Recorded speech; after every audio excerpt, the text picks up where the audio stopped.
안녕하십니까.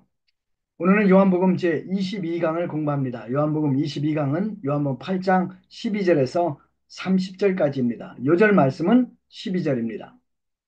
예수님께서 또 말씀하여 이르시되 나는 세상의 빛이니 나를 따르는 자는 어둠에 다니지 아니하고 생명의 빛을 얻으리라. 요한복음에 자주 나오는 단어들이 있습니다. 사랑이라는 단어입니다. love 46번이나 나옵니다. 또 빛, light라는 단어가 16번이 나옵니다. 그리고 생명이라는 단어가 life 49번이나 나옵니다. 그래서 요한복음의 별명 중에 하나가 세계의 L의 책입니다.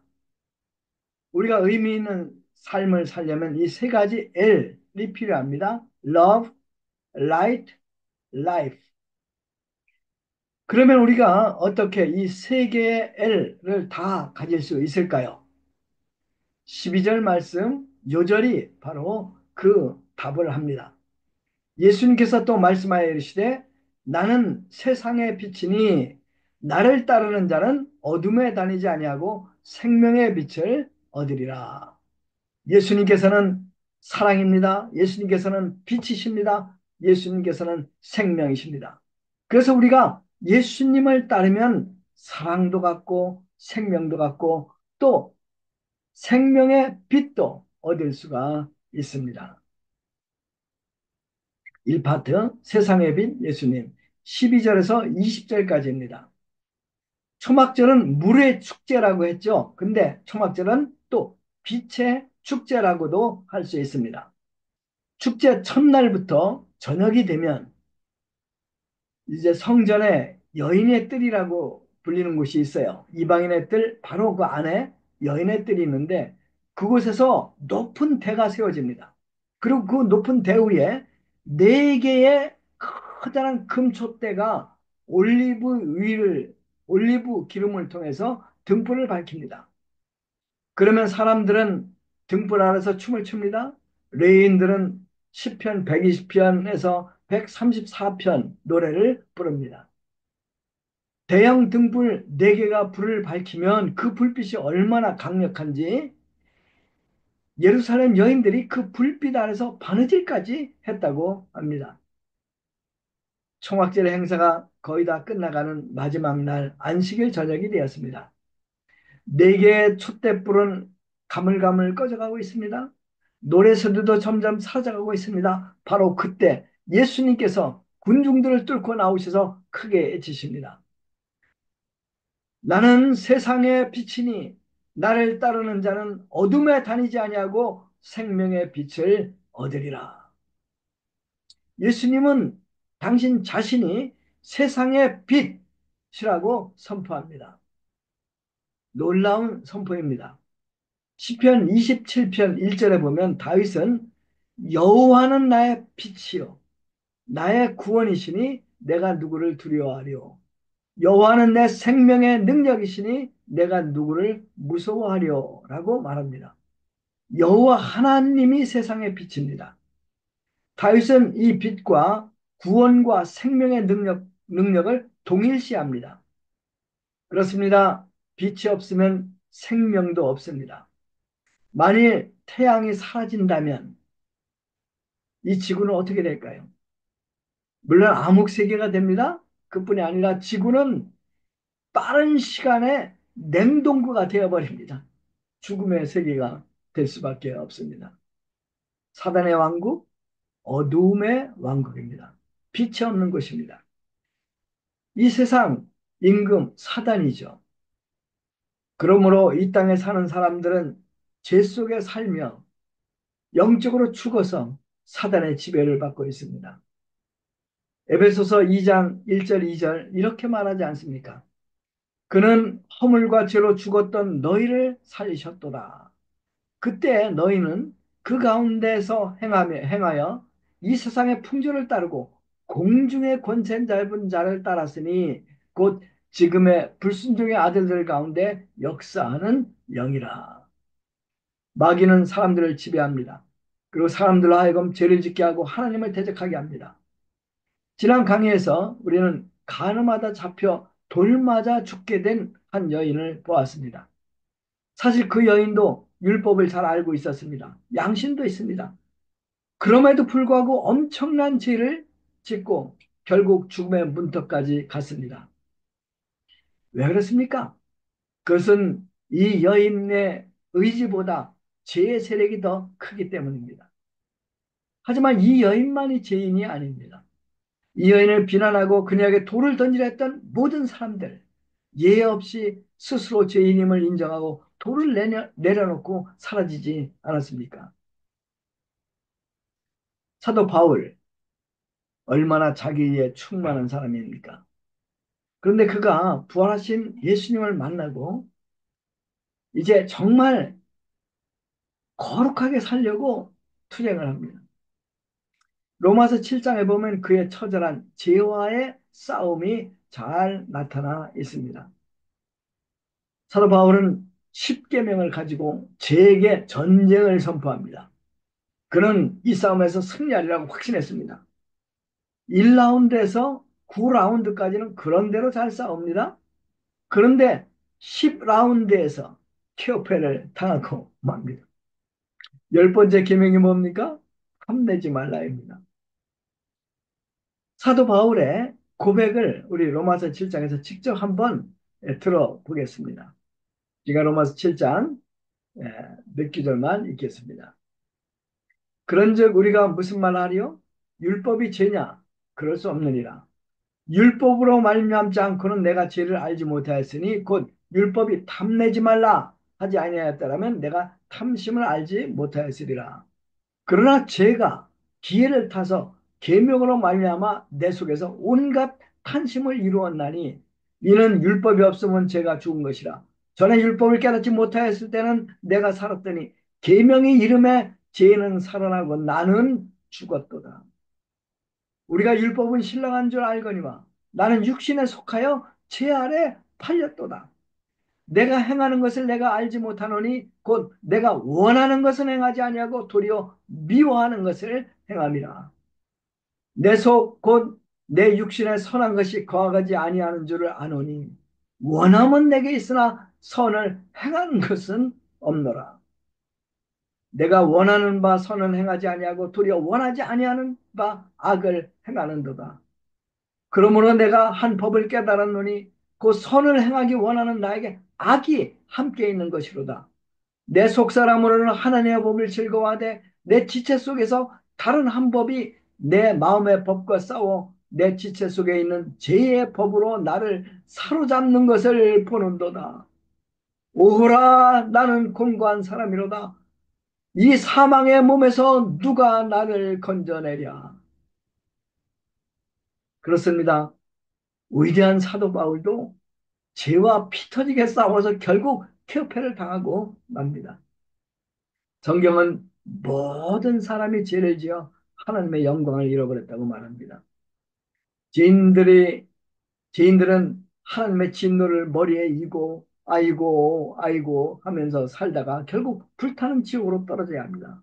이것이 모든 죄인들의 운명입니다. 우리는 사도 바울의 고백에 100% 공감합니다. 오호라 나는 곤고한 사람이로다. 이 사망의 몸에서 누가 나를 건져내냐. 이런 우리에게 예수님께서 기쁜 소식을 전하십니다. 12절이죠. 나는 세상의 빛이니 나를 따르는 자는 어둠에 다니지 아니하고 생명의 빛을 얻으리라. 나는 세상의 빛이니 나를 따르는 자는 어둠에 다니지 아니하고 생명의 빛을 얻으리라. 예수님께서는 생명의 빛이십니다. 예수님의 생명의 빛, 어둠보다 훨씬 강합니다. 빛이 비추는 곳에 어둠은 사라지고 맙니다. 누구든지 예수님을 주님으로 받아들이고 그를 따르면, 주님과 함께 살면 그 안에 생명의 빛을 가지게 된다고 주님은 말씀하십니다. 생명의 빛을 가진 자 행복합니다.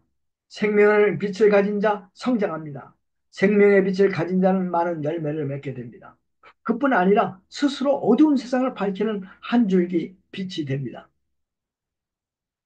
현재 카자흐스탄에서 사역하는 선교사님 한 분이 계시는데 이름이 이민교입니다. 이분은 원래 이 목탁을 두드리던 원불교 스님이셨어요. 고3 때 누님의 권유로 소록도를 한번 방문합니다. 그리고 이제 이 결단을 해요.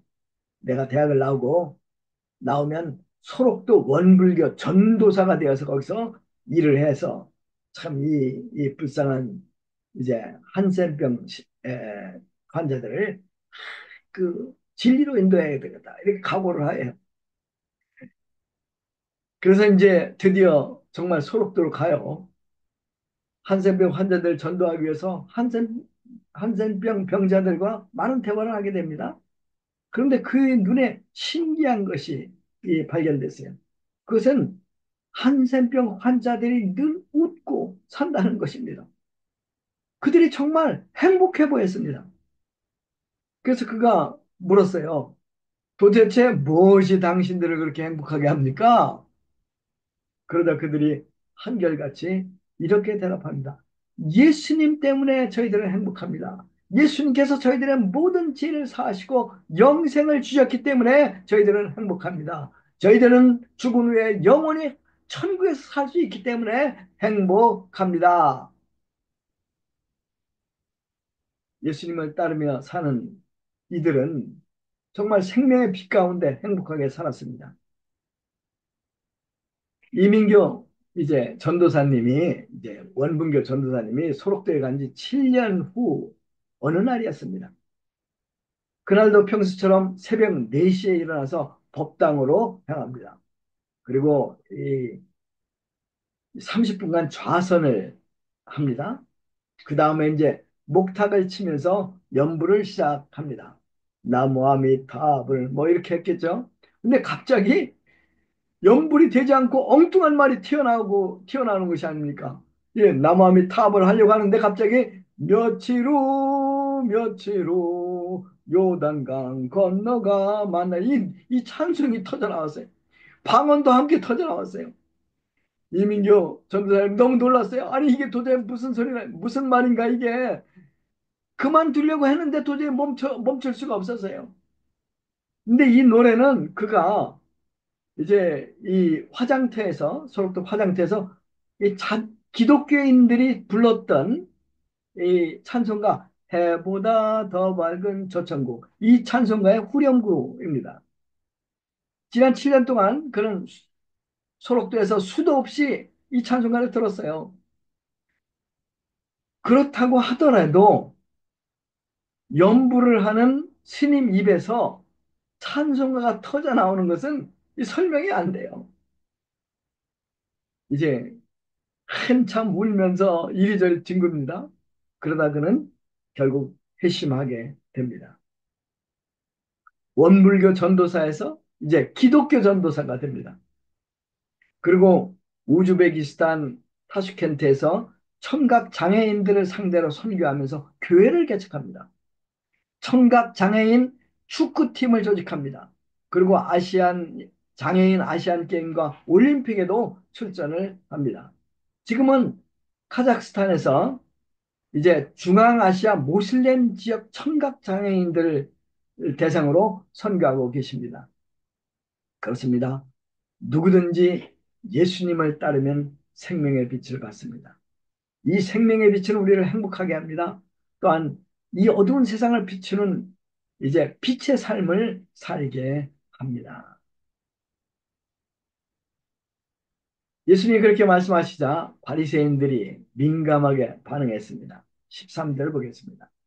바리새인들이 이르되 내가 너를 위하여 증언하니 내 증언은 참되지 아니하도다. 이에 대해서 예수님께서 이렇게 대답하시죠. 내가 나를 위하여 증언하여도 내 증언은 참되니 이는 나는 내가 어디서 오며 어디로 가는 것을 알거니와 너희는 내가 어디서 오며 어디로 가는 것을 알지 못하느니라. 예수님께서 자신이 세상에 비치고 그를 믿고 따르는 자는 생명의 빛을 얻으라고 말씀하셨잖아요. 근데 이 증거가 참된 이유는 예수님은 자신이 어디서 왔고 어디로 가는지 아시기 때문이라고 말씀하십니다. 재미있는 표현이죠. 인간들은 태어나기 전에 어디 있었는지 몰라요. 우리도 몰라요. 또 죽은 후에 어떻게 어디로 가는지 사실 몰라요. 하지만 예수님은 영원하신 하나님이시기 때문에 어디서 와서 어디로 가는지 아십니다. 이것은 예수님이 참 하나님이라는 증거죠. 그러므로 예수님 자신에 대한 증거는 참입니다. 진리입니다. 예수님의 증언이 참되다는 증거를 예수님은 한 가지 더 말씀하십니다. 16절에서 18절까지.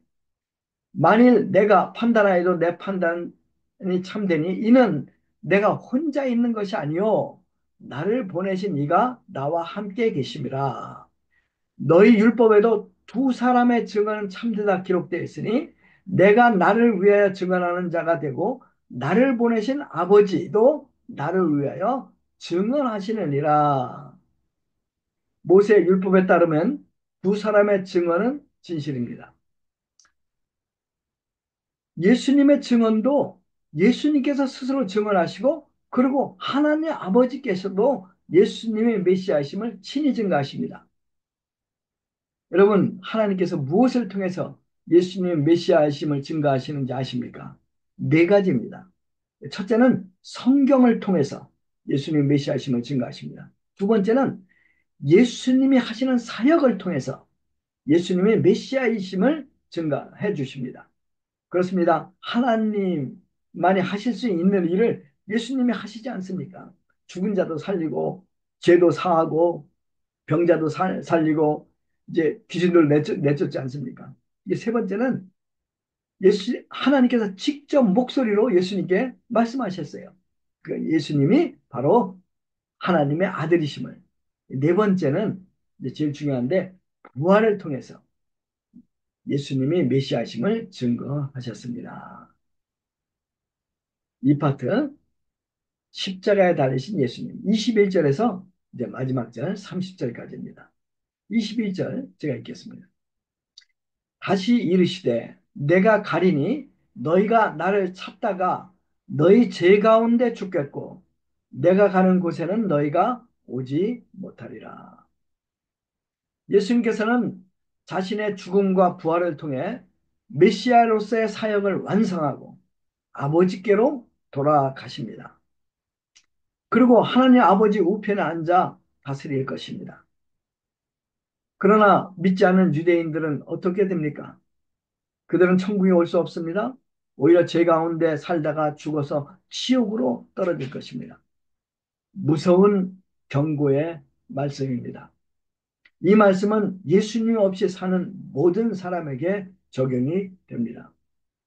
그러나 많은 사람들이 막연하게 만약에 천국이 있다면 천국에 갈 것이라고 생각을 합니다. 그리고 이제 지옥에 들어가는 사람들의 명부가 있다면 자신들의 이름은 거기 없다고 확신하고 삽니다. 그런데 여러분, 정말 그럴까요? 요한계시록 21장 8절에 보면 지옥에 들어갈 사람들의 명단이 나옵니다. 이 명단을 한번 살펴보겠습니다. 혹시 우리 이름도 거기 있는가 같이 한번 살펴보죠. 요한계시록 21장 8절에요. 제가 읽겠습니다. 지옥에 들어갈 사람들의 명단이에요.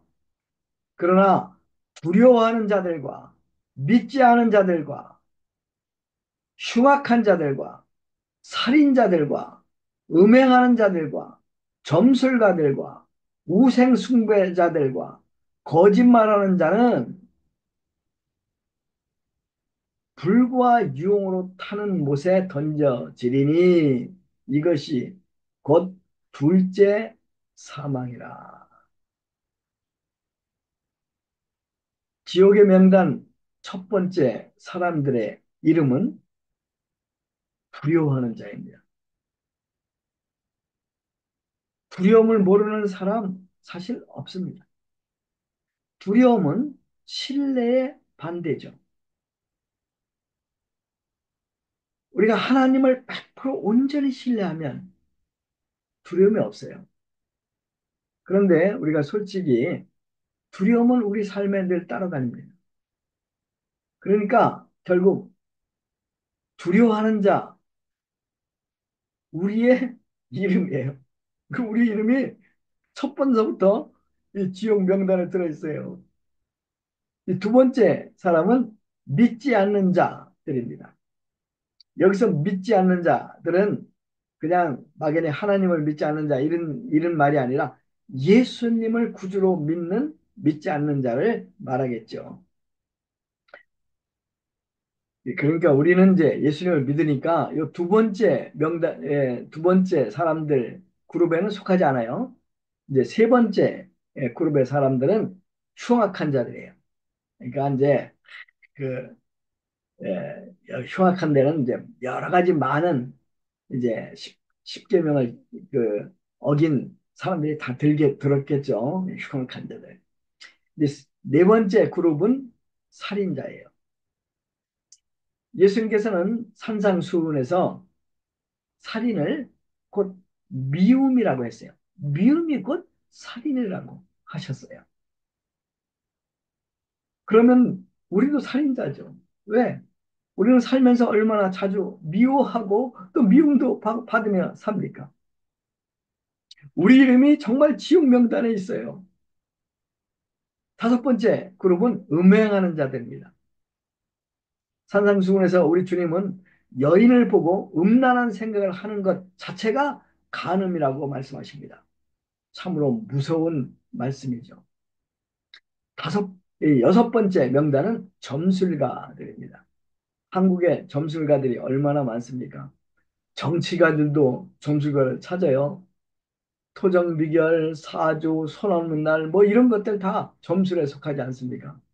한국의 일반적인 거죠. 일곱 번째는 우상숭배자들입니다. 우상숭배, 하나님보다 다른 것을 더 사랑하는 것이 우상숭배예요. 이 우상숭배하기가 우리가 이 죄를 짓기가 얼마나 쉽습니까? 마지막 여덟 번째 그룹은 거짓말하는 사람들이에요. 이 세상에서 거짓말을 한 번도 한 적이 없는 사람 있을까요?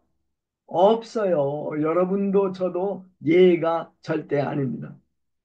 이 참가자의 명단에 따르면 이 세상에서 지옥에 가지 않을 사람 아무도 없습니다. 그렇습니다. 모든 사람이 죄를 짓고 죄인으로 다 지옥으로 떨어져야 합니다. 그런데 좋은 소식이 있어요. 24절이죠. 그러므로 내가 너희에게 말하노니 너희가 너희 죄 가운데 죽으리라 하였노라. 너희가 만일 내가 그인 줄 믿지 아니하면 너희 죄 가운데 죽으리라. 믿지 않은 유대인들에 대한 무서운 경고입니다. 근데 여러분, 이 무서운 경고가 또한 복음이 된다는 것을 아십니까? 24절 후반절 제가 다시 읽겠습니다. 너희가 만일 내가 그인 줄 믿지 아니하면 너희 죄 가운데 죽으리라. 그런데 이거를 거꾸로 이제 하면 이런 말이잖아요. 만일 너희가 내가 그인 줄을 믿으면 어떻게 됩니까? 죄 가운데 죽지 아니하리라는 말이 되죠. 이것은 복음이지 않습니까? 사람들이 예수님을 구주로 믿고 주님을 의지하면 그들이 그동안 무슨 죄를 지었든지 용서를 받는다는 말입니다. 지옥행 열차에서 천국행 열차로 갈아타게 된다는 말입니다. 그렇습니다. 우리도 복음을 믿음으로 지금 천국행 열차를 타고 달려가고 있습니다. 매일매일 우리는 천국을 향해 달려가고 있죠. 우리 가끔 천국 열차 창문을 열고 종착역을 한번 바라봅시다. 멀리 황금성 새 예루살렘이 손짓하고 있는 것이 보이지 않습니까? 그러면 이 복음은 어떻게 태어났습니까? 28절, 29절 이에 예수께서 이르시되 너희가 인자를 든 후에 내가 그인 줄을 알고 또 내가 스스로 아무것도 하지 아니하고 오직 아버지께서 가르치신 대로 이런 것들을 말하는 줄 알리라. 나를 보내신 이가 나와 함께 하시도다. 나는 항상 그가 기뻐하신 일을 행함으로 나를 혼자 두지 아니하셨느니라. 이 구절에서 너희가 인자를 든 후에 라는 표현이 가장 중요합니다. 요한복음 3장 14절에서 예수님은 비슷한 표현을 하십니다. 모세가 광야에서 뱀을 든 것 같이 인자도 들려야 하리니 인자가 들린다. 이 말은 십자가에 달려서 돌아가시는 것을 말하죠. 예수님께서 너희가 인자를 든 후에 라고 말씀하시는 것은 너희 인간들이 나를 십자가에 못 박은 후에 이런 말이죠. 결국 우리 인간들이 예수님 하나님 아들을 십자가에 못 박습니다. 우리 죄가 예수님을 십자가에 못 박습니다. 그런데 예수님이 그처럼 들리면 기적이 일어난다고 예수님은 말씀하시는 거예요. 그러면 너희가 내가 누구인지 내가 스스로 아무것도 하지 않고 오직 아버지께서 가르쳐 주신 대로 말하는 줄 알리라. 예수님의 십자가의 죽음은 예수님께서 아버지의 뜻에 죽기까지 순종하심을 보여줍니다. 예수님의 십자가는 우리 죄가 얼마나 큰가를 보여주고 그뿐 아니라 이런 죄인을 사랑하시는 하나님의 크신 사랑을 보여줍니다. 이 예수님의 십자가가 구원의 문을 엽니다. 30절 보겠습니다. 이 말씀을 하심에 많은 사람이 그를 믿었더라. 와, 기적이 일어납니다. 이 십자가의 메시지가 유대인들의 돌같이 딱딱한 마음을 녹여버립니다. 그러자 그들 중 많은 사람들이 예수님을 믿게 됩니다. 기적이 일어났습니다. 십자가의 메시지가 구원을 주시는 하나님의 능력임을 여기서 우리는 보게 됩니다. 십자가의 복음, 돌같이 굳은 마음도 녹여버립니다. 베너는 자기 어머니와 누이를 고문하고 지하 감옥에 쳐넣어버려서 결국 그들을 문둥병처럼 만든 이 메살라 이를 도저히 용서할 수 없었습니다. 또한 자기 민족을 억압하는 로마도 미워합니다. 그리고 복수를 다짐합니다. 그런 그가 십자가에 달리신 예수님을 바라봅니다. 그러자 그의 돌같은 마음이 다 녹아버립니다. 마음에 하나님의 평강이 찾아옵니다. 사랑이 싹 틉니다. 사랑하는 성도 여러분, 십자가에 달리신 예수님을 믿음으로 바라봅시다. 그리고 세상에 비치신 예수님을 따라가며 삽시다. 그러면 우리는 생명의 빛 속을 다니며 행복할 것입니다. 또한 세상의 빛으로 이 어두운 세상을 비추며 살게 될 것입니다. 아멘. 예수님, 주님은 세상의 빛이십니다. 저희들이 예수님을 믿을 수 있도록 은혜 주심을 감사합니다. 저희들이 늘 예수님을 바라보고 예수님을 따라가며 세상의 빛 가운데 살 수 있도록 은혜 허락하여 주십시오. 감사합니다. 예수님의 이름으로 기도했습니다. 아멘.